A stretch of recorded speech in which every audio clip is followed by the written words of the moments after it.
അല്ല മനുഷ്യന് കഴിക്കാൻ പറ്റുന്ന എന്തെങ്കിലും ഉണ്ടോ? ഈച്ചയൊക്കെ വന്നിരുന്ന ഭക്ഷണമാണ് ഇവിടുത്തെ ആൾക്കാർക്ക് വിളമ്പുന്നേ.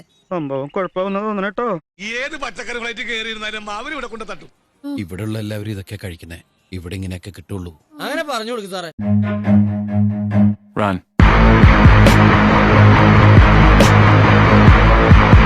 പണ്ടാറടങ്ങ എല്ലാവരും കൂടി ഈ കുടുംബം കൊളാക്കുന്ന തോന്നണേ.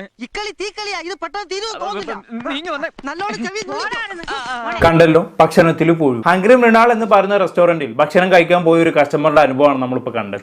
പുതിയ പരാതി എഴുതിക്കോ. അതല്ല സാർ, എന്നെ പറ്റി പരക്കെ അങ്ങനെ ഒരു പരാതി ഉണ്ട് കേട്ടാ. അത് അസൂയ.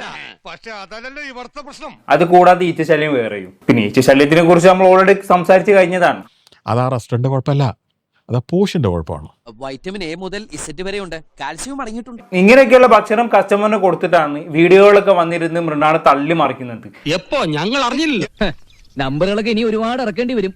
ഇതിൽ എത്ര ഈ ക്വാളിറ്റിയിൽ കോംപ്രമൈസ് ചെയ്യാതിരിക്കാൻ എത്ര എഫേർട്ട് ഉണ്ടെന്ന് എനിക്ക് പറഞ്ഞു തരാൻ പറ്റൂല. സ്വന്തം ഇഷ്ടത്തിന് തട്ടിവിടുന്ന നാക്കെടുത്താന്നേ പറയൂ. We love this. നിങ്ങൾ ഈ പറയുന്ന ക്രിറ്റിസിസത്തിനല്ല എന്റെ കയ്യിൽ എന്തുകൊണ്ടാ ഉത്തരവുള്ളത്? ഞാൻ സർപ്രൈസ്ഡ് ആവുന്നുണ്ടോ? നീ കിടന്ന് ഉരുളൊന്നും വേണ്ട. നീ എന്ത് തേങ്ങയാണ് പറയുന്നേ?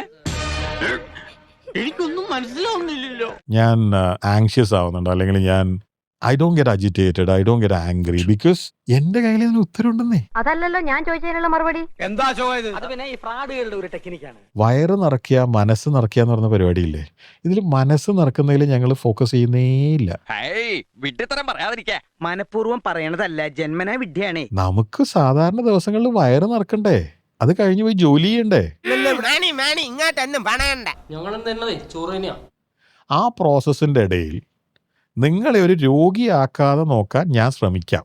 എന്ത് ഭ്രാന്താണ് ഇയാള് പറയുന്നത്? ഇതൊന്നും കൊണ്ട് നിങ്ങൾക്കൊരു ഹോസ്പിറ്റലിൽ പോകേണ്ട അവസ്ഥ വരാതെ ഇരിക്കാൻ ഞാൻ ശ്രമിക്കാം. പോയേ കയ്യിന്ന് പോയേ, പിന്നെയും പോയേ. നിങ്ങൾ ഡെയിലി കഴിച്ചോ. ഇത് എഗെയിൻ മൃണാൾ ഒരു ദിവസം രാവിലെ കണ്ടുപിടിച്ചതല്ല, ജപ്പാനിലുള്ള സാധനമാണ്. അതൊരു പുതിയ അറിവാണല്ലോ. നോണിങ്ങനെ കേൾക്കാൻ നല്ല രസമുണ്ട്. ഇയാളുടെ സ്വഭാവത്തിന് ഇത്രയും തന്നാ പോരാ, പക്ഷെ ഇതുകൊണ്ട് തൃപ്തിപ്പെടണം.